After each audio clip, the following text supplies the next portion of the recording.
Okay, welcome back. Hopefully the test treated you well, and we're going into our final little stretch here before we have the final exam. So our goal is to finish all of Chapter 10, and talking with the Calc 3 teacher, decided to push Chapter 11 into that, but we didn't want to push too fast in this course because the sequence of series chapter is a bit of a challenge. So we're going to be covering sections 10.5 through 10.8, and then that will be the end of the course. I don't think there's any need for necessarily a full fourth exam. I'll probably just do a take-home homework assignment as a replacement for that, so it won't be a exam setting, but more of just a tying it all together kind of an assignment. And then, of course, the final exam, which will be in the usual week. So let's get going here. In section 10.5, we add two more tests to our list of tests for convergence. And they're the root and ratio tests. Now, they're actually two versions of the same test, so you'll see a lot of similarity here. But in this particular video, we're just going to look at the ratio test. And we say, well, if the ratio of consecutive terms, so notice a sub n plus 1 is the next term compared to a sub n. So if we take those terms and we divide them, notice putting absolute values on this. So this is what's called a test for absolute convergence because we're only paying attention to the positive part. If that limit exists, we come up with a nice conclusion for convergence. First of all, if that limit is less than 1, then the sum of the a sub n's converges. If that limit is greater than 1, then the sum diverges. Now, unfortunately, we have this third case. If that limit equals 1, the test gives us nothing. So we would have to resort to something else like a comparison test or some other trick to try and determine whether it converges or it diverges. So let's take a look here at an example. So does the fact sum n equals 1 to infinity n factorial, and I miswrote something here. That should be a 2 to the minus n. Otherwise, it'd be pretty obvious because everything would be getting big. So you have these two competing things. You got the n factorial and the 2 to the minus n. Does it converge?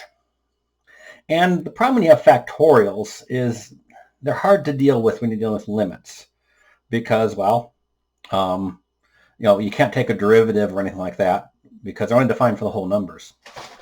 So the ratio test is perfect when you're dealing with something that has a factorial in it. What I like to do is we write our formula for a sub n. And a sub n is, of course, n factorial 2 to the minus n. And then I write the formula for a sub n plus 1.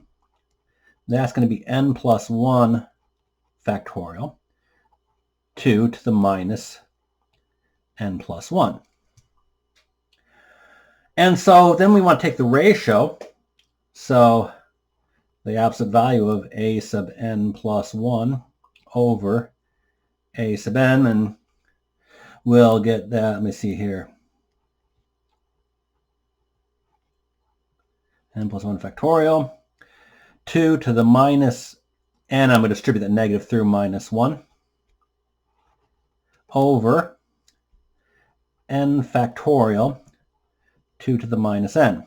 Now, one thing to remember here is that a factorial is simply a product of the number and all the numbers below it. So n plus 1 factorial, by definition, is going to be n plus 1 times n minus 1 times n minus 2, and so on. Notice this part here is the definition of n factorial. So it's n plus 1 times n factorial. Okay, so that's a neat property of factorials. If you get confused with the factorial, sometimes it's best to actually plug an honest to goodness number in. Factorial there.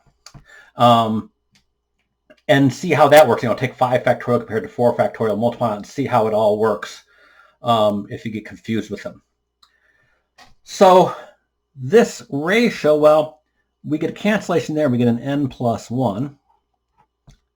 2 to the minus n over n minus 1 times 2 to the minus n. We subtract exponents.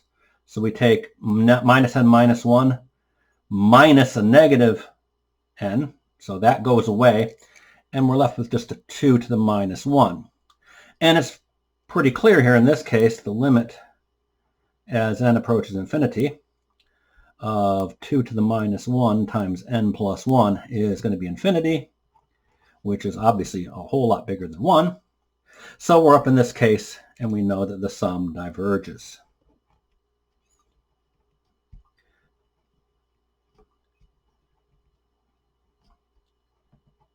And I suppose I should put my boundaries on there. Okay, so this is the place we're going to use ratio test the most. Ratio test actually usually is not a terribly difficult test to run. The only danger is, of course, if the limit's 1, then you have to go back to the drawing board and try something else. Okay, well, let's try another example here. So here we have n squared e to the minus n as our term. Again, I like to write down the formula. A sub n is my n squared e to the minus n. Write the formula for replacing n with n plus 1.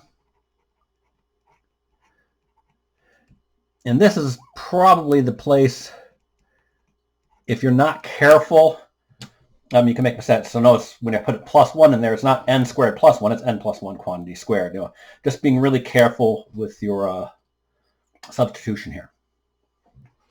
So, and speaking of being careful, that should be a plus 1 there. So, absolute value of a sub n plus 1 over a sub n, that's going to be n plus 1 squared e to the minus n e to the minus 1. Again, I'm just breaking that up because I know I'm going to want to do some cancellation here. Over n squared e to the minus n, and notice that e to the minus n terms cancel off there. And so I'm left with n plus 1 squared over n squared times e to the minus 1. Okay, well, the nice thing is when we take the limit as n approaches infinity, multiplying this out, we get n squared plus 2n plus 1 over n squared. And this is the constant.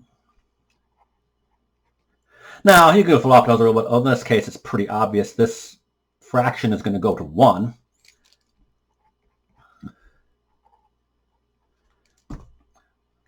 And in that case, of course, that's less than 1. It's 1 over e, which is about 0.4-ish. Okay, so that's less than 1.